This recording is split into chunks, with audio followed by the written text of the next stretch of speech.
Hey guys, what's going on? So I'm waiting on my neighbor. He went to get some mulch for me in the dump trailer. The dump trailer's maiden voyage was yesterday. We went and got gravel, and we got a scoop and a half, which is a ton and a half. So we're estimating between 25, maybe 2,800 pounds. And as you can see in the video, it had a little bit of issues in the very beginning. It didn't want to dump it. We shifted the load and it started dumping it fine.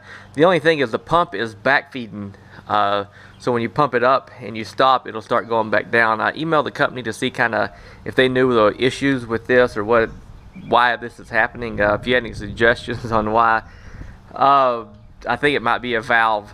Just put them below. So I figured I would shoot a video of us dumping the mulch, and that way I can kind of put it all into one and kind of explain what happened with the first dump. But all in all, it's been an awesome little trailer, and I'm sure we'll get plenty of use out of it.